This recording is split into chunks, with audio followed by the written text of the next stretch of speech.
Bon, qu'est-ce qui s'est passé au cabinet cette semaine? Vous le savez, plein de choses comme d'habitude. Dans cette vidéo, j'aimerais vous parler d'une femme qui me dit qu'elle procrastine, qu'elle a un problème avec la discipline. Ouh là là, comme ce mot va certainement parler à beaucoup de personnes.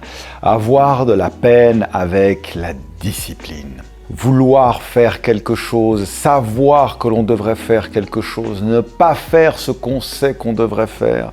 Les résolutions de nouvel an, blablabli, blablabla.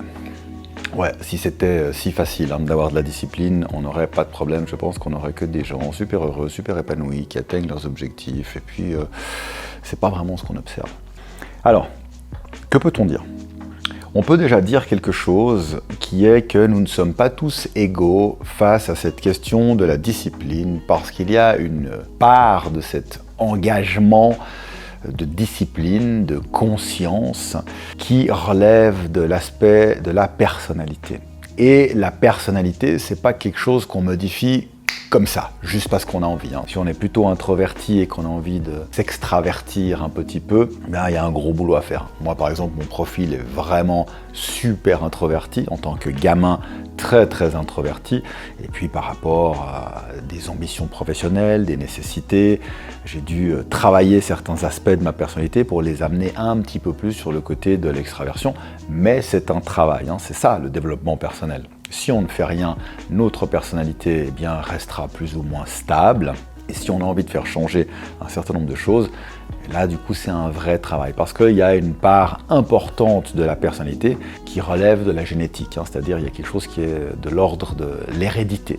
Ça dépend des papiers, il y a des publications qui parlent de 30%, 40%, 50%, quelques papiers plus que 50% du caractère héréditaire de la personnalité. Mais enfin il y a quand même un gros volume que nous héritons en termes de personnalité. Ensuite, je le précise, la personnalité est plus caractérisée par la stabilité que par la variation. C'est-à-dire qu'on n'est pas tous les jours en train de changer de personnalité. Ce soir, quand vous allez rentrer chez vous, vous n'allez pas devoir redécouvrir comment fonctionnent les gens qui sont à votre domicile. Vous savez comment ils vont fonctionner parce qu'on reste plus ou moins stable, mais on n'est pas condamné. Ce n'est pas une condamnation. Maintenant, c'est vrai qu'il y a des aspects de la personnalité qui se modifient, sur lesquels on peut travailler plus ou moins facilement, mais ça demande effectivement un engagement. Et il y a dans le caractère consciencieux des aspects d'autodiscipline qui font clairement partie de la personnalité. Donc première des choses à dire, nous ne sommes pas égaux face à ça. On n'a pas tous reçu le même jeu de cartes, et oui, n'en déplaise aux tenants d'une certaine forme d'égalité extrémiste, non. Il y a des grands, il y a des petits, il y a des forts, il y a des faibles, il y a des intelligents, il y a des gens qui le sont moins, il y a des gens bien engagés dans leur autodiscipline, il y a des gens qui le sont moins, et c'est une distribution des cartes comme ça. Donc bien heureux celui qui est par nature consciencieux, autodiscipliné, et puis du boulot pour celui qui ne l'est pas suffisamment, puis qui a envie de le devenir. Donc déjà, petite base quand même de psychologie de la personnalité à connaître. Ensuite, je vais vous parler de 3 étapes qui, peu importe où vous en êtes, le très consciencieux et le très discipliné pourront toujours progresser aussi sur leur envie d'être encore plus discipliné. Celui qui n'est pas du tout discipliné pourra aussi progresser. Mais maintenant, il y a des étapes à respecter et peu importe d'où on en est dans notre continuum de l'autodiscipline, il y a ces étapes qui sont une vraie plus-value pour s'améliorer là-dessus. La première étape, c'est de faire en sorte que l'objectif soit attractif. Quand je dis ça, globalement, tout le monde dit « Ah oui, c'est vrai, je comprends, ok, c'est vrai, ça fait un peu penser aux objectifs SMART, ah ouais, d'accord, super. » Non. Un objectif qui est attractif, il doit être véritablement attractif. Parce qu'on ne déploiera jamais d'énergie au-delà de ce qu'on comprend qu'on va recevoir comme récompense. Et il faut donc que la récompense ait vraiment de la valeur pour qu'on engage l'effort, le coût nécessaire. C'est vraiment un rapport de coût et retour, d'investissement et de retour sur investissement. Si vous avez l'impression que vous êtes en train de mettre 1000 et que vous allez recevoir des cacahuètes en retour, c'est pas très intéressant. Si vous savez qu'en mettant 1000, vous allez recevoir le double. Là, ça devient déjà vachement plus intéressant. Si vous savez que vous allez mettre 1000 et que vous allez recevoir 10 000, ben là, vous vous dites je suis dans la crypto-monnaie. Donc, c'est important d'avoir cette vision de la ligne d'arrivée, une visualisation de la fin, c'est-à-dire de ce qu'on va obtenir et de faire en sorte que l'attractivité de cet objectif soit vraiment très forte. Et il ne faut pas que ça soit simplement quelque chose d'intellectuel, mais il faut vraiment quelque chose qui engage les émotions. L'aspect émotionnel, c'est vraiment quelque chose qu'on doit utiliser pour nous motiver. Et une des façons de le faire, eh bien, c'est de se voir dans la réussite de notre objectif. Je vous donne un exemple, quand j'ai fait ma reconversion professionnelle, entre le moment où je me suis dit « Ah tiens, j'aimerais bien être psychologue » et le moment où j'ai été psychologue, il y a eu 7 ans. 7 ans, bon bah c'est long, hein. 7 ans, on ne les fait pas juste comme ça, en se réveillant un matin, puis en se disant « Ah ouais, ok, j'ai envie d'être psy ». 7 ans, on est sûr qu'on va avoir des coups de mou, on est sûr qu'on va avoir des doutes, on est sûr qu'on va avoir les coups durs de l'existence qu'on n'avait pas prévus et qui vont nous bouffer de l'énergie et du temps sur ce qu'on avait besoin comme énergie et temps pour étudier. Bref, 7 ans, c'est long et c'est compliqué. Et puis, c'est aussi un chemin qui est parsemé d'envie d'abandonner. C'est absolument normal. Ce que j'ai fait, c'est que j'ai visualisé mon master. Bien souvent, j'ai vraiment visualisé mon master. Même si j'étais en bachelor, je visualisais mon master. Et je ressentais la joie et la fierté du travail accompli, de ce que ça ouvre comme opportunité. Je visualisais ça, je visualisais l'obtention du diplôme. Et je ressentais ça physiquement, pas juste un truc intellectuel, vraiment j'insiste là-dessus, pas juste une démarche intellectuelle. Ouais, je sais que quand j'aurai mon master, je pourrai être psy. Non, vraiment, on engage les émotions. On se visualise, on anticipe les bénéfices qu'on aura le jour où on aura atteint ce premier objectif. Quand on veut atteindre un objectif, c'est que l'objectif qu'on veut atteindre va nous procurer des bénéfices. Donc on visualise ces bénéfices et on le ressent. Et quand cet objectif il gagne en attractivité, non seulement intellectuelle, mais émotionnelle, eh bien, ça devient une forme d'attraction. Et on a beaucoup moins besoin de se pousser au cul quand en fait on a mis en face une certaine forme d'aimant qui va attirer comme ça nos engagements pour qu'on puisse se rapprocher de plus en plus de cet objectif. Ça c'est le point numéro 1. Numéro 1. Le point numéro 2, comme je le disais, 7 ans c'est long et bien souvent, quand on manque de discipline, quand les gens se plaignent de manquer de discipline, c'est pas quelque chose qu'ils doivent faire en une demi-heure. Généralement, c'est quelque chose qu'ils doivent faire sur du long terme. Donc, il faut vraiment voir ça dans la logique du marathon. Démarrer un marathon, c'est super facile. Et on voit plein de gens qui démarrent et bien souvent, même les marathoniens chevronnés, l'erreur qu'ils peuvent faire au démarrage, c'est rarement de dire j'ai commencé trop lentement, mais c'est j'ai commencé trop vite ma course. Et la vie est un marathon et les objectifs que vous posez, s'ils vous posent problème en termes de discipline, c'est certainement que ce sont des objectifs qu'il faut voir comme un marathon. Donc, on n'a pas la même logique quand on fait un sprint ou quand on fait un marathon. Ça nécessite des stratégies d'adaptation. Il faut être conscient de la longueur que vous avez à parcourir et pourquoi pas d'y mettre des étapes, d'y mettre des points de ravitaillement, d'y mettre des moments où vous vous reposez. Pourquoi pas? Mais un marathon va demander une adaptation, une modification du style de vie. Vous n'êtes pas préparé à un marathon, vous n'allez pas demain pouvoir vous dire « Ah go, j'y vais, je fais un marathon ». Et très souvent, je vois que les gens, quand ils manquent de discipline, ils manquent aussi un petit peu d'énergie, de motivation. Et ils peuvent aussi avoir des fluctuations de l'humeur, un petit peu trop down que ce qu'ils aimeraient. Donc moi, j'investigue toujours les questions de où en est le sommeil. Est-ce que tu dors suffisamment ? Est-ce que tu vas te coucher suffisamment tôt? Parce que le problème, ce n'est pas l'heure du réveil, c'est l'heure du coucher. Est-ce que tu vas te coucher suffisamment tôt? Ah ouais, mais non, là, c'est important.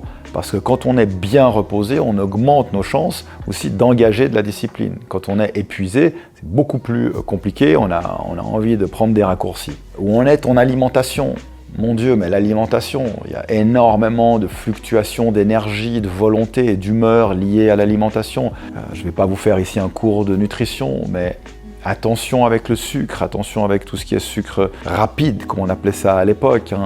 Attention à tout ce qui est index glycémique haut, renseignez-vous si vous y connaissez que dalle. faites attention. Il y a des gens qui me disent « Ouh là là, non, moi je mange jamais de sucre. Ok, explique-moi comment tu déjeunes le matin. Ah, tartine et confiture. » Et la personne « Ah oui, effectivement, du coup je me rends compte que je bouffe du sucre chaque jour et dès le matin. » Ouais. Et du coup, voilà, les pics de glycémie, l'insuline, ensuite l'hypoglycémie. Ah, je suis démotivé, j'arrive pas à m'engager. Le café, la caféine, mon Dieu, c'est aussi quelque chose qui est pas terrible pour le système hormonal. Il peut y avoir des effets positifs du café sur certaines choses. On a plein d'articles qui nous parlent des bienfaits de la caféine sur le système cardiovasculaire, même sur des fonctions cognitives, tant mieux. Mais si on a besoin de générer une belle énergie, le café, c'est pas une bonne idée. Parce que, renseignez-vous sur le café. C'est quelque chose qui va modifier aussi votre cycle hormonal, c'est quelque chose qui va vous mettre en alerte, mais cette alerte va vous envoyer la facture à très court terme. Donc c'est super d'être bien réveillé. Il faut considérer en fait que quand vous buvez un café, vous êtes en train de vous stresser. Il faut vraiment voir ça sous cet angle-là, que le réveil du café en fait pour l'organisme, c'est un stress. Et oui, évidemment, quand vous stressez l'organisme, eh bien vous êtes réveillé. Si vous êtes très fatigué et puis que je vous jette un serpent sur votre lit, je vous garantis que vous allez vous réveiller extrêmement rapidement, plus rapidement que le café.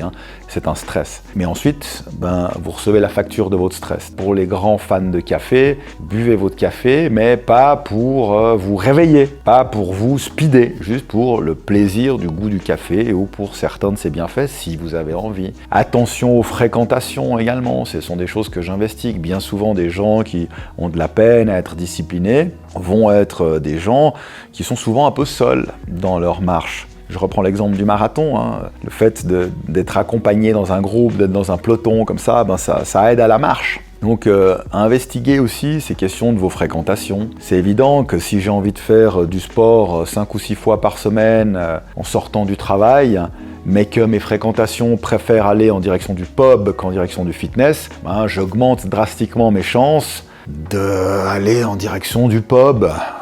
Voilà. Par contre, si je fréquente des sportifs, eh bien même dans les jours où j'ai un petit coup de mou, j'aurai même pas la tentation de se dire « Ah bah go, allez, on va se prendre une bière au pub » parce que je serai embarqué par le mouvement des amis qui diront « Allez, viens, go, on va s'entraîner, on va au fitness, on va faire une course, etc. etc. » Donc vraiment, les fréquentations sont hyper importantes, et pas seulement dans les actions, mais aussi vraiment dans le mindset.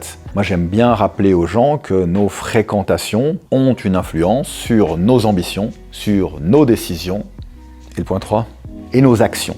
Donc on se facilite la vie en discriminant correctement les gens qu'on fréquente et puis on les sélectionne en fonction de notre vision d'avenir. Et puis enfin le point 3, célébrez. Célébrez vos réussites, soyez plus dans un mindset positif. Il y a aussi quelque chose que j'observe chez les gens qui se plaignent de manquer de discipline, c'est qu'ils sont souvent très durs avec eux-mêmes, qu'ils ne se félicitent pas, qu'ils ont plutôt tendance à se flageller. C'est-à-dire que s'ils ont prévu de faire 8 et qu'ils ont fait 7, ils n'ont pas été capables de faire 8. Ils ne seront pas capables de se réjouir d'avoir fait 7. Et puis si tu as fait 8, célèbre-le. Beaucoup de personnes aussi ont fait 8, mais considèrent normal d'avoir fait 8 parce que je m'étais dit que j'allais faire 8 et donc c'est normal.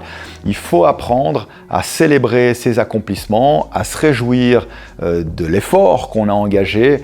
Et même si un jour on ne fait pas ce qu'on a prévu de faire, il ne faut surtout pas être dans un état d'esprit négatif parce que la négativité, la culpabilité ne sert strictement à rien. C'est pas du tout stratégique que de culpabiliser. Vraiment, c'est pas du tout stratégique, c'est immature, c'est enfantin, mais c'est pas pragmatique. Donc même si tu avais prévu de faire beaucoup de choses durant un week-end et puis tout d'un coup ce week-end tu fous rien, tu es devant la télé tout le week-end, eh bien c'est pas grave. Le dimanche soir, faut pas que tu te dises « Ah, je suis nul, je ne vaux rien, c'est pas possible ». Quand tu te mets dans un état pareil comme ça, tu vas rien générer de bon. Donc il faut mettre ton cerveau systématiquement le plus possible dans un mode de fonctionnement optimal. Et même si tu as merdé, c'est pas grave. On n'accorde pas plus d'importance à nos échecs qu'à nos réussites. C'est ridicule. Donc, peu importe. Ok, là j'ai merdé, mais c'est pas grave. Je me suis bien reposé durant ce week-end. Tant mieux, je vais pouvoir mieux attaquer ma semaine. Je profite de ça. Donc, toujours voir les choses sous un angle positif et se féliciter, célébrer, voir les pas qu'on a fait, même si, je le redis, on avait prévu d'atteindre un certain seuil, on n'est pas arrivé à ce seuil, plutôt que de se dire « Ah, mais voilà, je suis nul, j'y arriverai jamais », ça c'est vraiment pas du tout l'état d'esprit à avoir. eh bien, se féliciter pour les pas qui ont été accomplis. Donc voilà quelles sont les 3 étapes. Des objectifs attractifs, mais vraiment attractifs. Considérer la chose comme un marathon et donc un petit peu faire un audit de son mode de vie, de son rythme de vie. Est-ce que c'est OK, hein, notamment les fréquentations. Et puis, savoir se célébrer soi-même, savoir faire la fête.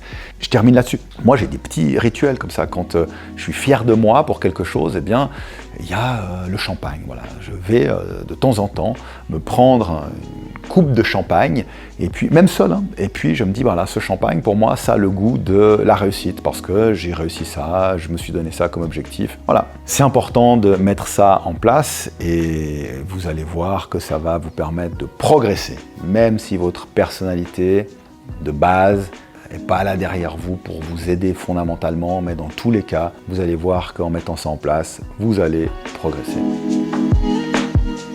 Et ouais, et ce qui est important, c'est le progrès.